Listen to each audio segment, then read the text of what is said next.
The biggest mistake men make when they want intimacy isn't saying the wrong thing, it's saying it as if they're asking for a glass of water. And of course, that way the magic evaporates faster than ice cream on the beach. Today I'm going to show you how to ask a woman for intimacy with elegance. And no, I'm not talking about pretending to be an English prince or reciting 19th century poetry. I'm talking about something much more powerful, combining desire and class to make her feel like she's in front of a different kind of man.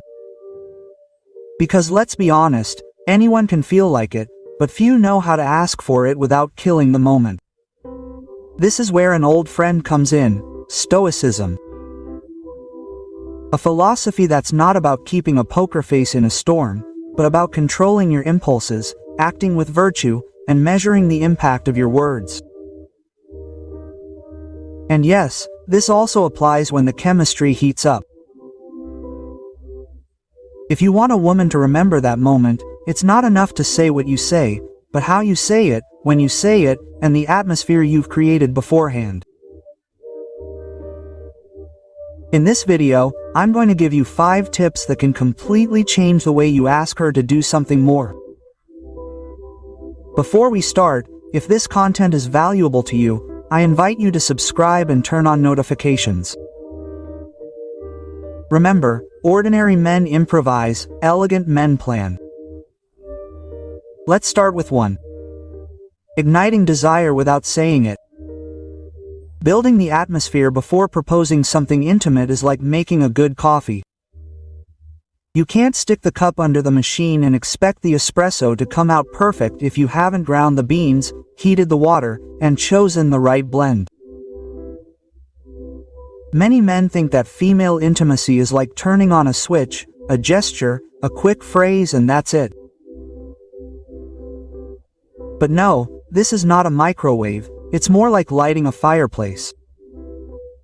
First you put the wood in, then you light a small flame, and little by little you fan the flame. The key is that the invitation doesn't appear suddenly like a pop-up ad in the middle of a movie. If you're chatting with her, don't skip ahead to how your day was. I want to have you tonight as if it were a change of subject in a business meeting. You have to create a bridge between the everyday and the intimate. And that bridge is built with details. Sustain eye contact, a slight lean in when speaking to her. A comment that shows you are truly listening. Here's an example.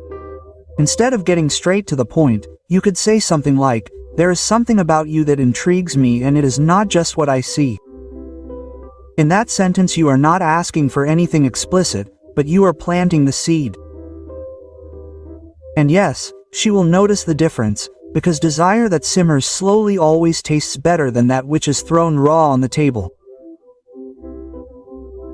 The Stoics would say that patience is the strength of the weak and impatience is the weakness of the strong. Translated into the subject matter at hand. If you can't wait, you seem desperate. If you can wait, you seem confident. And that confidence is magnetic. It is not that you repress desire, it is that you dress it up before presenting it. A common mistake is wanting to fill every silence with words. Silence, when used correctly, is like a dramatic pause in theater. Let your imagination work in your favor. Imagine saying something softly, looking at her, and then being silent for a few seconds. That moment is worth more than any rehearsed line of seduction. Now, setting the mood isn't just about words and glances, it's also about taking care of the environment. Inviting her in the middle of a noisy place isn't the same as inviting her in a space where you both feel comfortable and can hear each other without shouting. Details like lighting, music, or even the scent can be your best allies.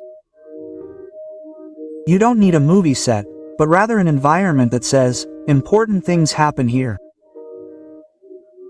In short, setting the mood before proposing intimacy is a mix of attention, patience, and control. If you can make her feel valued and understood, your invitation won't come across as an interruption, but rather as the natural consequence of something you're both already enjoying. And when that happens, it's not that she accepts, it's that you're both on the same page before you even say it. 2. Attract with what others don't see. Speaking from a place of appreciation, not just impulsiveness, is what separates a stylish man from a guy who can't control his words.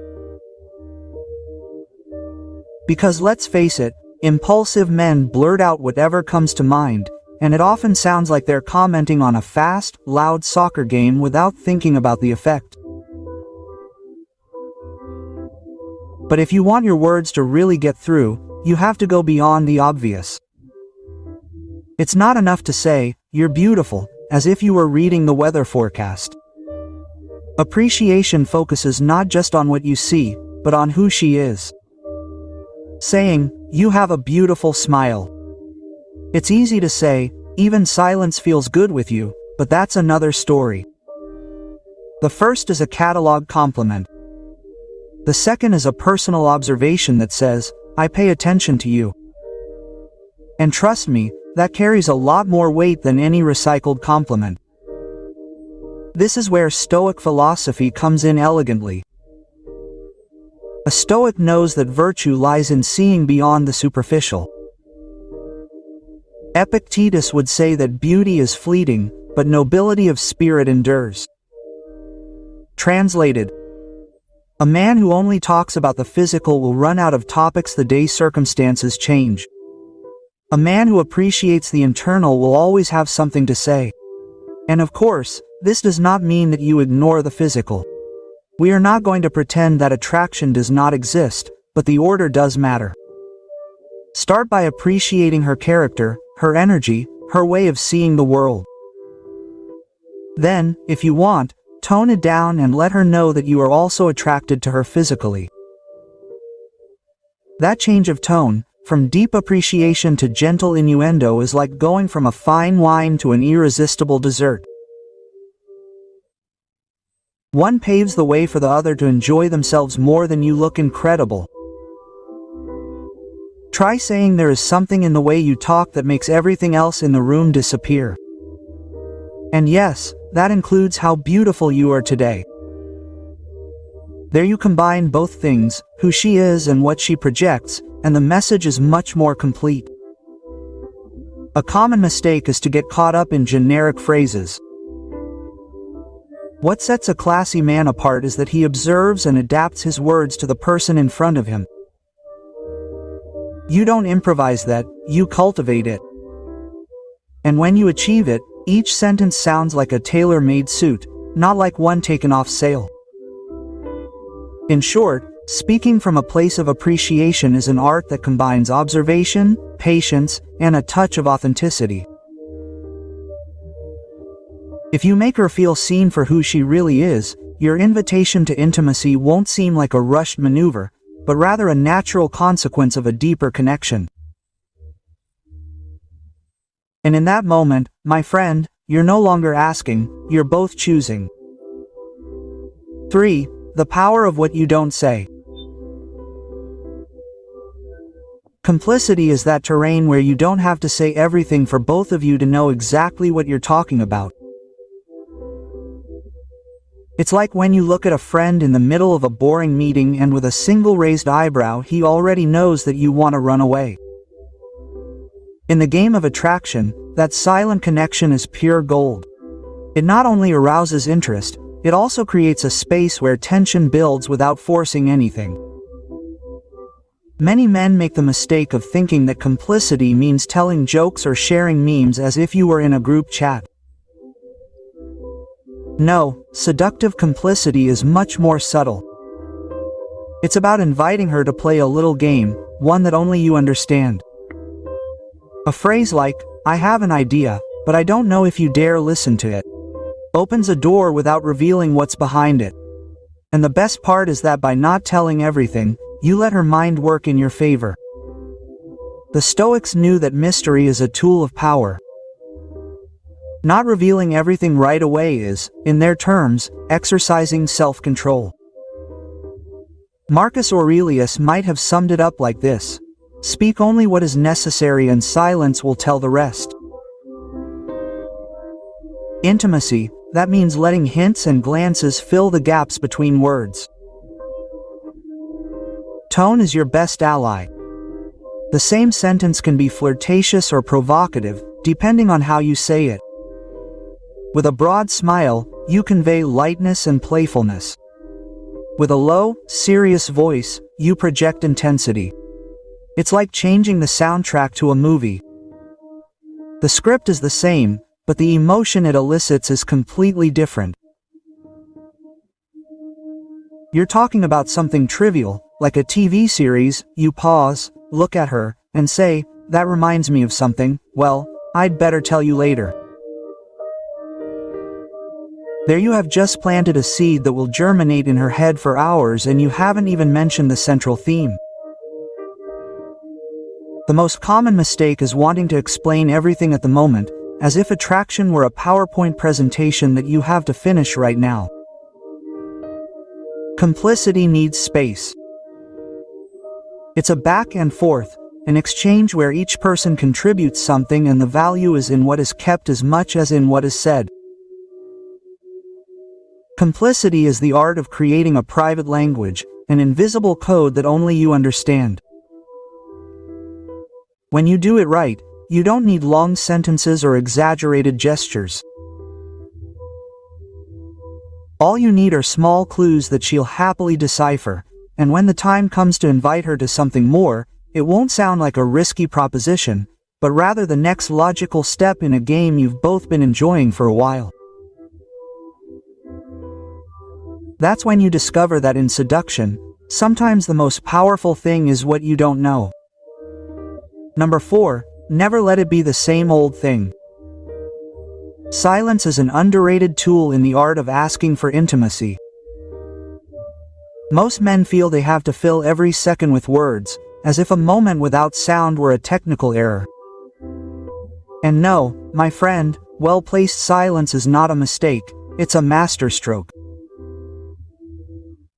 When used correctly, it becomes the space where attention grows, where glances speak, and expectations are built effortlessly. Think of a good movie. The most intense scenes aren't always full of dialogue. Sometimes it's a simple glance, a gesture, a pause before something important happens. It's the same in intimacy. A silence after a suggestive sentence leaves the other person to fill in the rest with their imagination. And believe me, imagination is often much bolder than anything you say. The Stoics understood this perfectly. Marcus Aurelius wrote, "Calm is the strength of the soul." That calm translated into this context means that you are not afraid to wait, to let things mature. When you do not rush to fill the void, you transmit control, security, and a confidence that is magnetic. Or having a conversation. You lean in a little towards her, say something like, "You have no idea what I am thinking right now," and you shut up. You leave her with that sentence hanging, your gaze fixed and a half smile. Nothing more needs to be said. That second of pause is worth gold, because she is the one who decides in which direction to take it. A better, "I'm not telling you, it might make you blush," tone of conspiratoriality can lighten the moment without losing its provocative touch. The key is to make her feel like there's something to uncover and that you're in no rush to reveal it. The common mistake is to overuse this resource to the point of seeming indifferent. It's not about standing there like a statue or staring at the ceiling while she wonders if you've fallen asleep. Silence should be intentional and charged with presence. Your gestures, your gaze, and your body language are what give it weight. A good silence is like a tightrope, maintaining tension and forcing both of you to focus on what's happening. It's that moment when the heart beats a little faster because something is about to happen. In short, mastering silence is adding another tool to your repertoire of elegance. Not everything is said, some things are felt.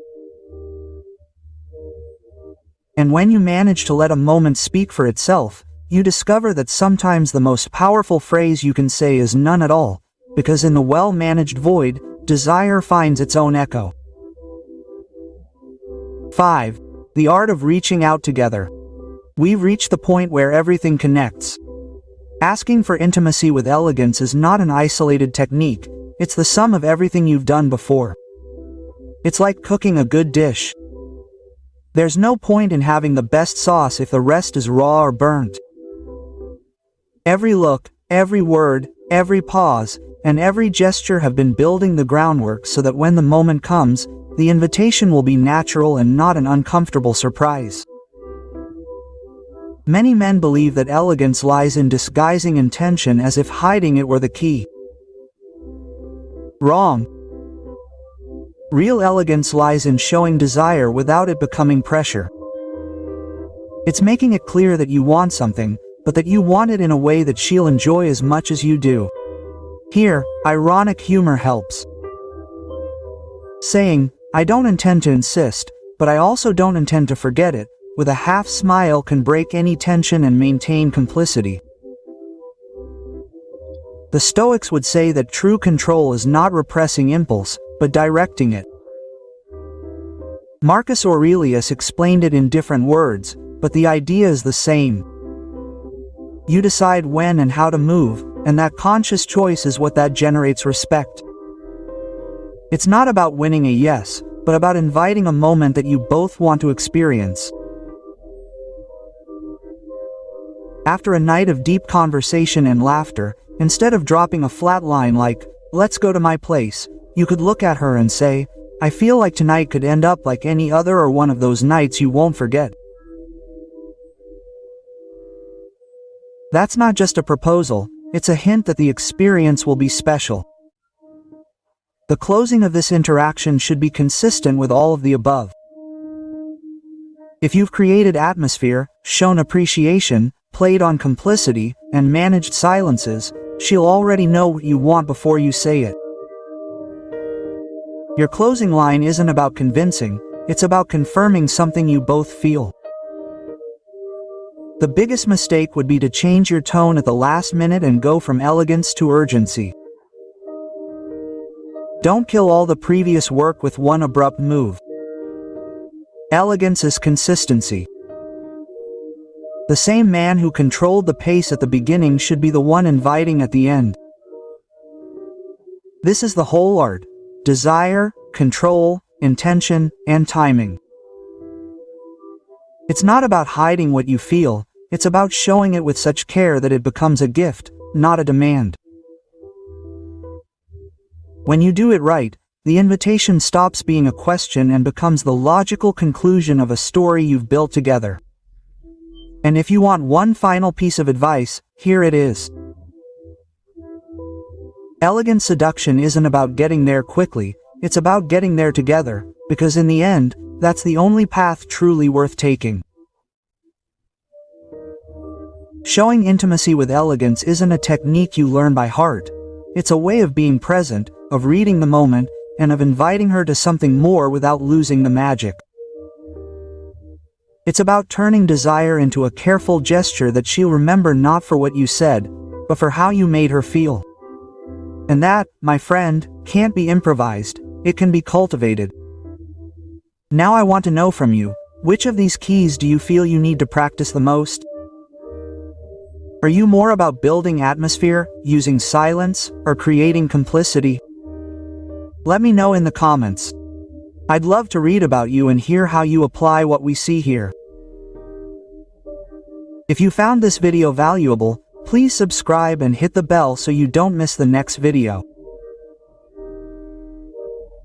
Here we talk about how to be a man with presence, character, and style, not cheap tricks that are forgotten the next day. I recommend that after this video you watch the one I've linked here about how to communicate desires without words. It will give you tools that combine perfectly with what we just saw. And remember, elegance is not in what you say, but in the impression you leave. So go out there, practice, make mistakes, improve, and make every moment count. See you in the next video, and until then, stay strong, confident, and authentic.